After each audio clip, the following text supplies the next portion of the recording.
الحمد لله رب العالمين. نحمدك اللهم سبحانك كما ينبغي لجلال وجهك وعظيم سلطانك. نحمدك اللهم آلاء الليل وأطراف النهار معترفين بسلطانك حامدين شاكرين لنعمائك. أدعو الله سبحانه وتعالى أن يديم علينا نعمه ظاهرة وباطنة، وأن يلهمنا العزم والعزيمة والصبر والثبات على أن نحمده على تلك النعمات. اللهم آمين. وأشهد أن لا إله إلا الله وحده لا شريك له، يحيي ويميت وهو حي لا يموت وهو على كل شيء قدير، شهادة قامت بها السماوات والأرض. أدعو الله سبحانه وتعالى ألا يحرمنا إياها لحظة لقائه. اللهم آمين.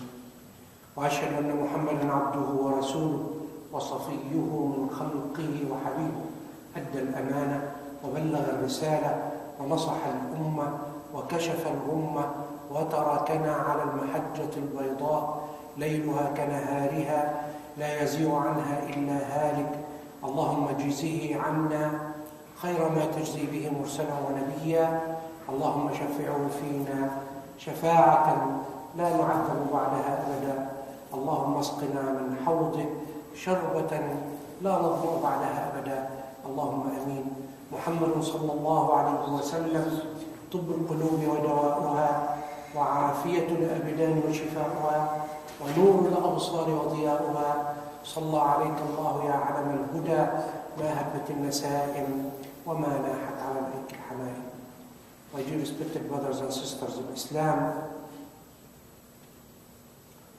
it wasn't really a coincidence for about 5 weeks since the day where 1.6 billion Muslims were celebrating and recognizing the birth of Muhammad sallallahu alaihi wasallam,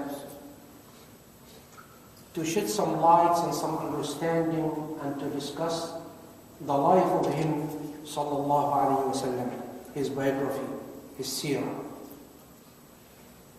And then, as we all know, as we have heard, as we have watched, it was the Charlie Hebdo cartoon and depicting on the Prophet Muhammad sallallahu alaihi wasallam, and the claim they had, and I'm calling it a claim,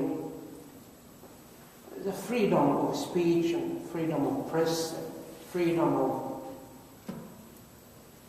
whatever that freedom is.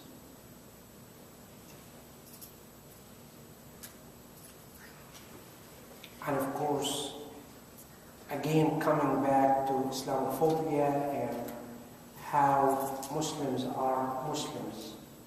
are terrorizing the whole world. Not even fair to take a small number and segment of Muslims who did not follow the teaching of Islam, did not follow the instruction of Islam, and want to kill some people as a revenge or retaliation to what they have done against Muhammad sallallahu alaihi wasallam. It wasn't even a fair statement from them or action to say, here's what you Muslims have been doing, terrorizing the whole world, you are terrorists, and so on and so forth. Why were generalizing? Why were not held in account of those small segment of people who did something wrong by killing, by terrorizing, generalizing to the whole Muslims? As I have shared with you last week in particular, if we come as Muslims to defend Muhammad sallallahu alaihi wasallam from what Quran has been saying, the revelation of Allah subhanahu wa ta'ala to Muhammad sallallahu alaihi wasallam, or from his traditions, his sunnah, what he said sallallahu alaihi wasallam, the teaching of Islam and so on and so forth, to defend him, a Muslim would say, don't take it. We don't abide with what you're saying. We don't believe in what you believe in. These are not enough evidence or proof to tell us who he is, who he was, and who you are. That's why in here, since last Friday, we took another route and saying that, okay, we're not going to argue with you about what the Quran said about Muhammad sallallahu alaihi wasallam, the revelation, or what the Sunnah of him sallallahu alaihi wasallam said about him, but we will bring you what some people among you who are non-Muslims do not believe in Islam, scholars, authors, writers, politicians, what they said about Muhammad sallallahu alaihi wasallam, as if we're saying, وَشَهَدَ شَاهِدٌ مِّنْ أَهْلِهِ. And if you need some proof, some witnesses, some people to say who Muhammad is, what he did, what he has accomplished, here we go. I will tell you what they said, as we have seen last week of Michael Hart, the author of The 100, the most influential people in the history of mankind, while he ranked Muhammad sallallahu alaihi wasallam as number one, and he gave the justification for ranking Muhammad sallallahu alaihi wasallam as not only a man of religion and a man of revelation, but a man of statehood, as one of the best leaders ever. And I shared with you his quotation. Today we'll continue the same in order to bring to them and in order to bring to you in your discussion, in your argument, in your explaining to them, okay, put the Quran aside for a while, put the Sunnah of Prophet Muhammad sallallahu alaihi wasallam for a while, and we'll share with you what your own people said about him, especially the French one. And let me start first with Napoleon, very famous French leader back to 1799 when he decided to come and invade Egypt. حملة نابليون على الشرق الأوسط. Okay. Of course, he was defeated severely in Egypt after being, attacking and maneuvering and trying to capture Egypt and then move from Egypt to Palestine, Jerusalem, and so on and so forth.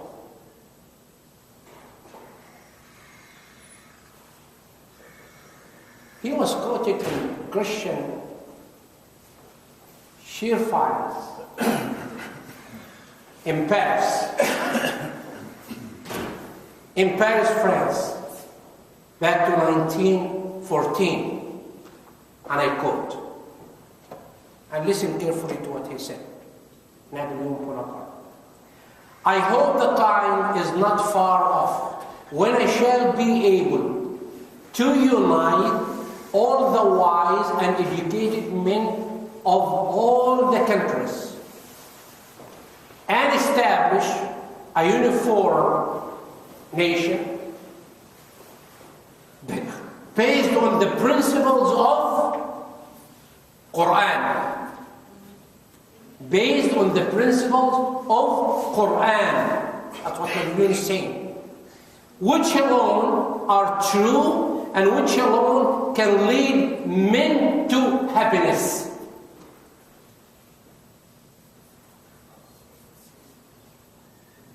That's what he said. I feel that, those guys there did not read those things, did not refer to it, did not look at those quotations of one of their very prominent, famous leaders of France at that time.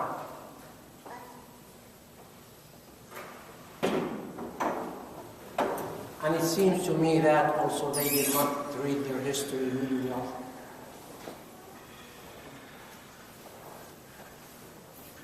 They did not. Or maybe they did, but they forgot.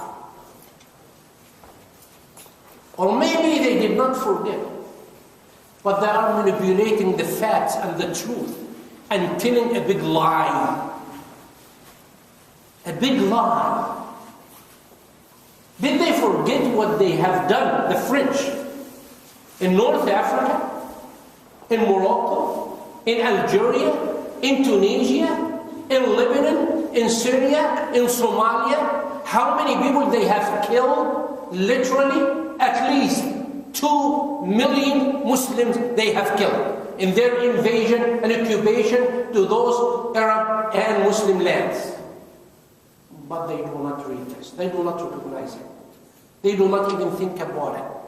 They think they are the empire of freedom, the empire of democracy, the empire of such and such. But you bunch of Muslims, 1.6 billion Muslims, you name it.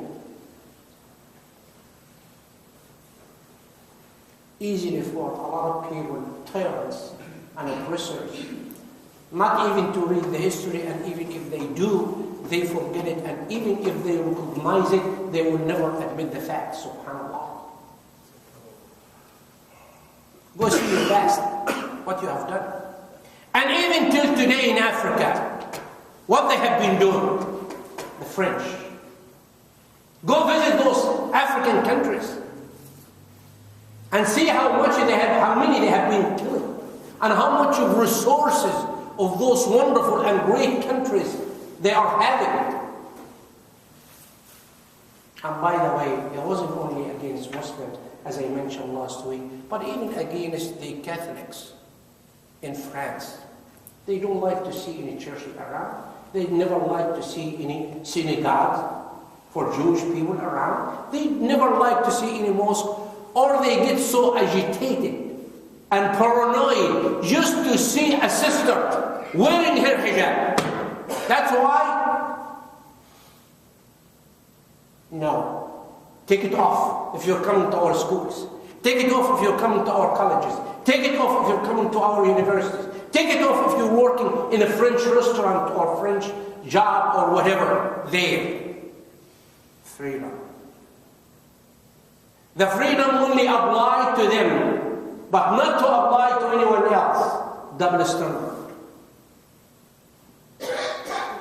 Look at the mentality. Look at the mentality of people there when they are viewing us.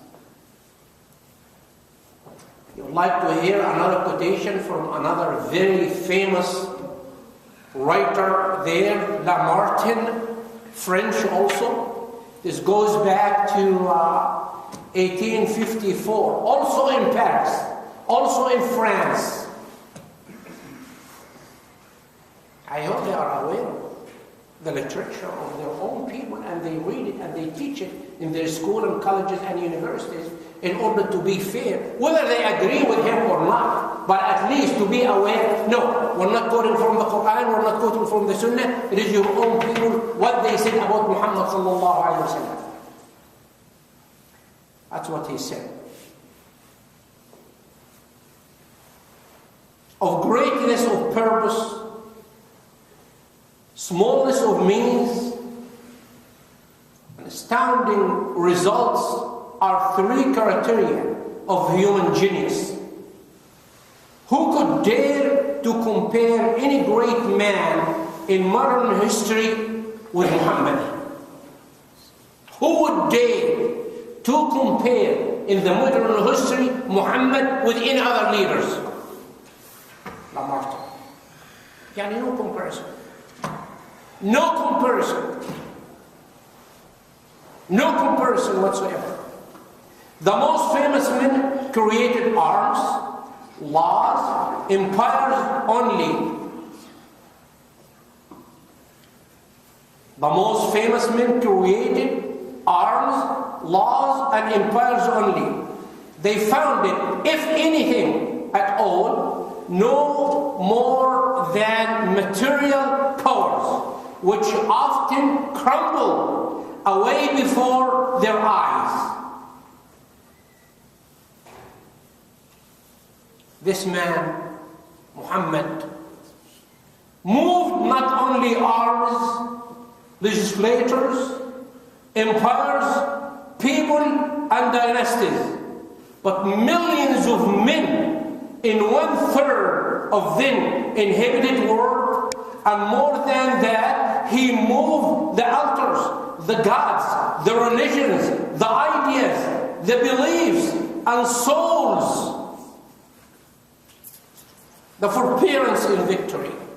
That's Muhammad sallallahu alaihi wasallam.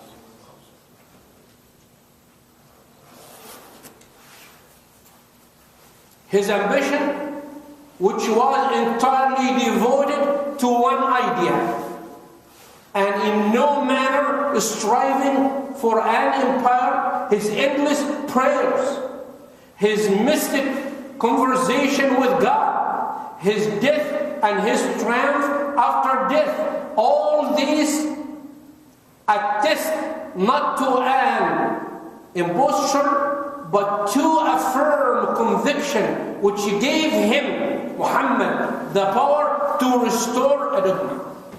That's Muhammad sallallahu alayhi wa sallam, on the tongue of a French writer and philosopher of France, Lamartine. We're not quoting from the Quran anymore, not from the Sunnah, not from the Hadith of Prophet Muhammad sallallahu alayhi wa sallam. That dogma was twofold: the unity of God and the immateriality of God, the former telling what God is and the later telling what God is not. The one overthrowing false God, that's Muhammad sallallahu alayhi wa sallam. Overthrowing false God with the sword, the other starting an idea with words. Muhammad sallallahu alayhi wa sallam on the tongue of the martyr. And he kept going. Philosopher, orator, apostle, legislator, warrior, conqueror of ideas, restorer of rational dogmas, of a cult without images, the founder of 20 terrestrial empires and one of the spiritual empire, that is Muhammad. As regarded all standard by which human greatness may be measured, we may well ask, is there any man greater than Muhammad? He's questioning, and he's wondering, and he's asking us, and he's asking his French people as well. Tell me, maybe I'm mistaken. Tell me who's greater than Muhammad sallallahu alaihi wasallam. This is the testimony. These are the evidence. These are what the writer and philosophers have been saying about Muhammad sallallahu alaihi wasallam. Did they take all of these seriously? If they are really, really believing in freedom and freedom of speech and press in order to revise their thought and think what they have been thinking about us Muslims and Muhammad sallallahu alaihi wasallam, to depict him in this ugly, filthy cartoon, claiming that this is the freedom of speech, freedom of press, never learn from the principles of Islam, when Muhammad sallallahu alaihi wasallam, as I have mentioned in that context in here, أمسك عليك لسانك, teaching his Sahaba radwanullahi alayhim ajma'in, hold your tongue, watch what you're saying, be careful about what you're saying.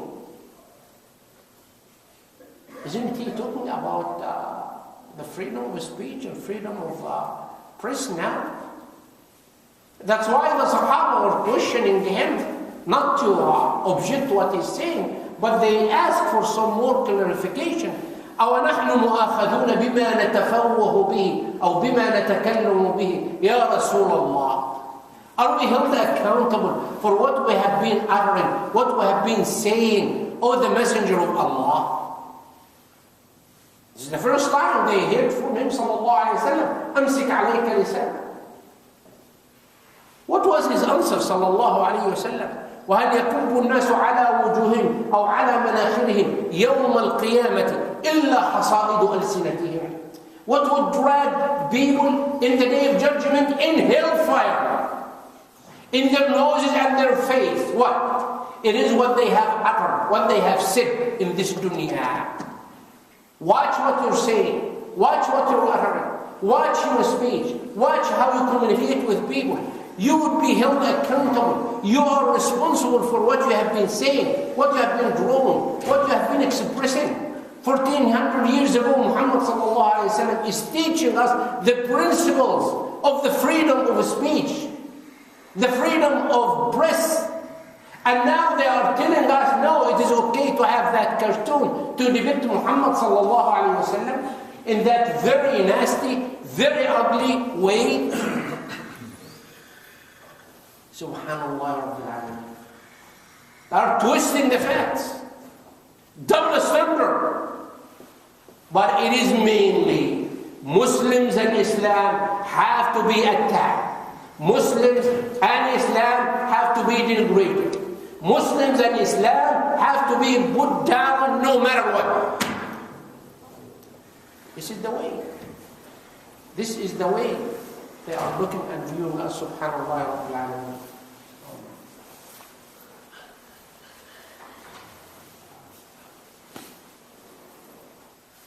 You want to hear more about some other evidence and some other quotation and some other testimony of some other people from Europe?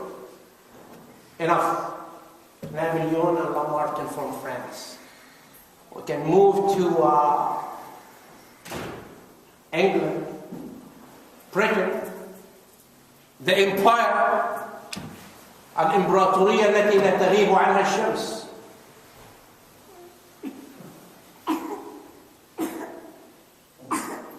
Britain,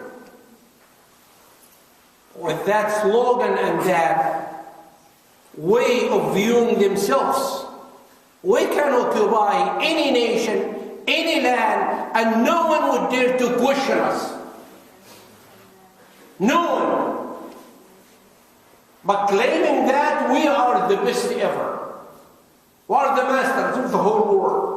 We can teach you, we can instruct you, we can tell you what to do or not what to do. Subhanallah Rabbil Alameen. And also they forget their occupation, their imperialism, their killing people right and left in our land, in Muslim land, with Muslims. You go from India to Pakistan, to Egypt, to Sudan, you name it. And they do have the record of how many Muslims they have killed, subhanAllah. And we know what they have been doing nowadays. They never stopped. They never stopped. Declaring war definitely against Muslim and against Islam.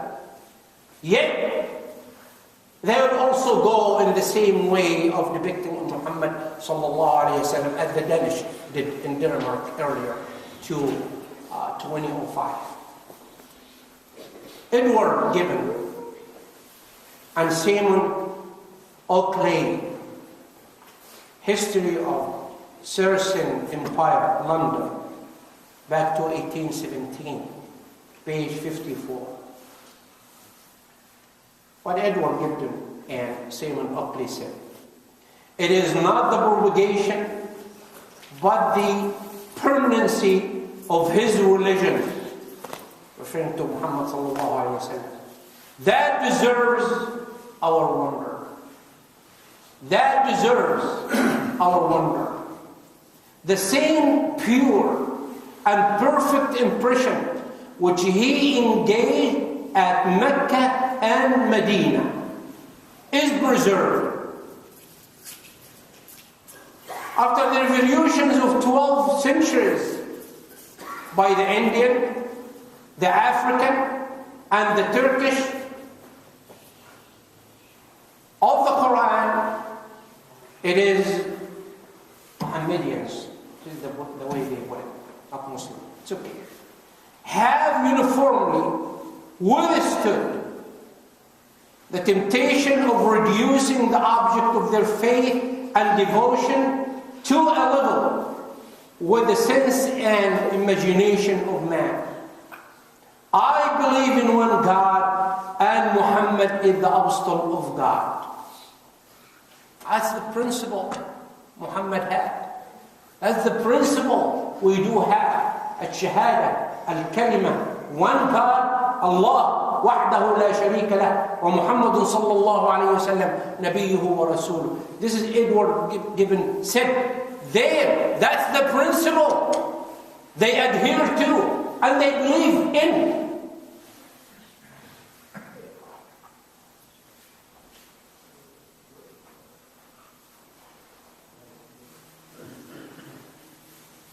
The intellectual image of the deity has never been degraded by any visible idol. The honors of the Prophet Muhammad have never transgressed the measure of human virtue. And his living precepts have restrained the gratitude of his disciples within the bounds of reason and religion.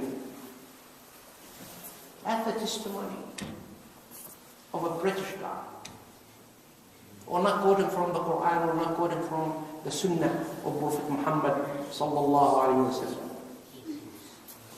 As I mentioned last week, how Michael Hart, in his very wonderful, thick book, how he ranked Muhammad sallallahu alaihi wasallam first, out of those 300 most influential people in the history of mankind. Michael Hart is an American. So moving from France to England to America and here. And by the way, he's not even a Christian. He doesn't believe in any religion. But he does believe in the truth. And only the truth. That's why when he wrote about Muhammad sallallahu alayhi wasallam, he shared with us the following, as I shared with you another quotation from him last week. Michael Hart, the 100, a ranking of the most influential person in history, was published in New York. Hart Publication Company, back to 1978, page 32. What he said? My choice of Muhammad to lead the list of the world's most influential persons may surprise some leaders, of course. It does surprise millions of readers, no doubt about it, and may be questioned by others. Yes, many people would question that testimony of Michael Hart, and they are surprised, they are astonished. They could not believe in an American writer to do or to say that about Muhammad sallallahu alayhi wasallam. But Muhammad was the only man in history. Muhammad was the only man in history who was supremely successful on both the religious and secular level. Allah. Michael Hart.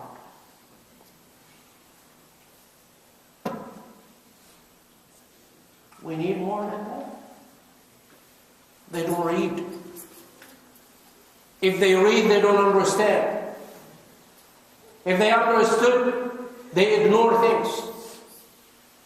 When they ignore things, they are living in the darkness of the whole world. Blind totally, not only in vision, but also in mind and hearts. That's the way they view Muhammad sallallahu alayhi wa sallam. How come you debate on him while you do not know him? To read something about him.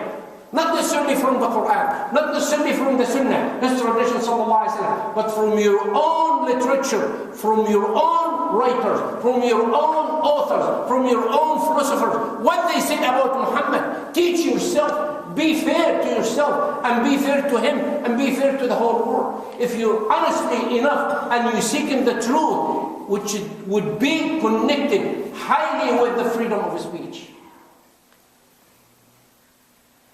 What can we say? لا زلنا في رحاب المصطفى. البر لا يبلى والذنب لا ينسى والديان لا يموت. كل ابن آدم خطاء وخير الخطائين التوابون والتائب من الذنب كمن لا ذنب له. ادعوا الله وانتم موقنون بالإجابة.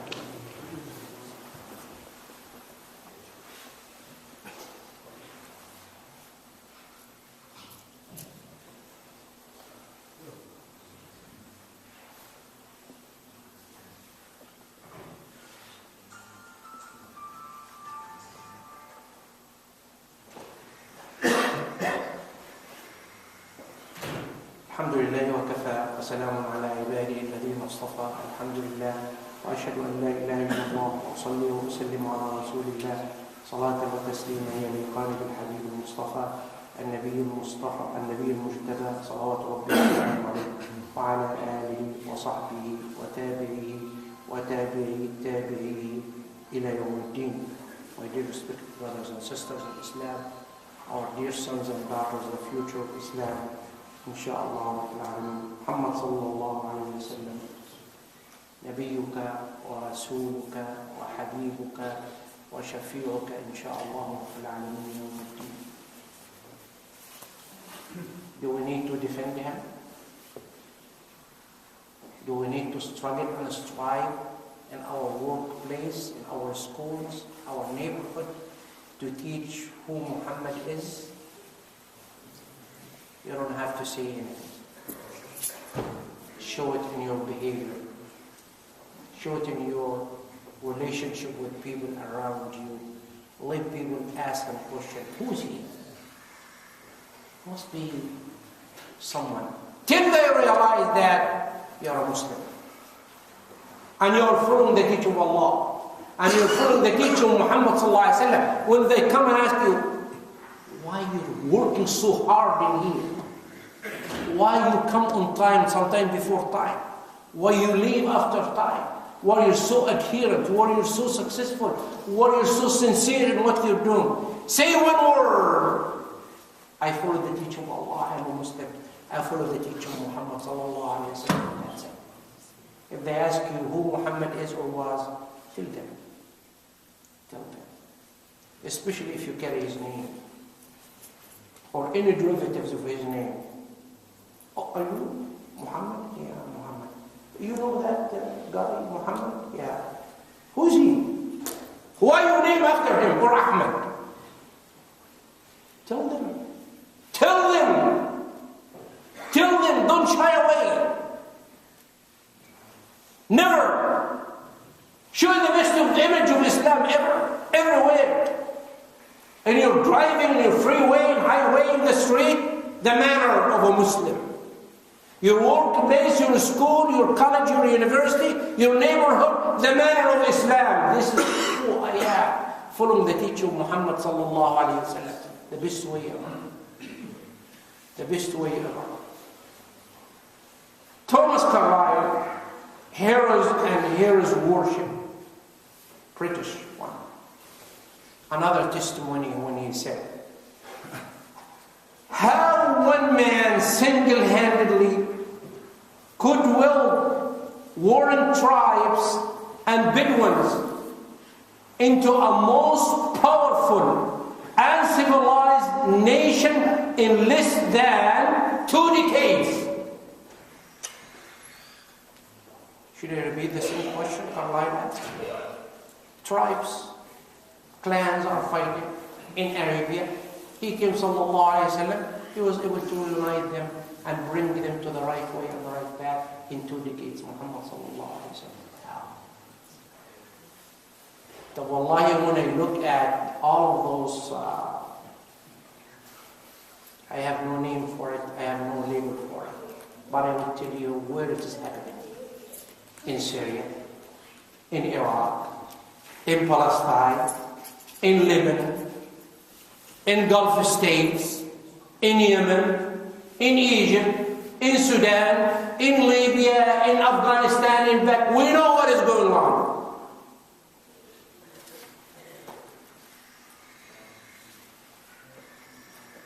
And the UN is involved.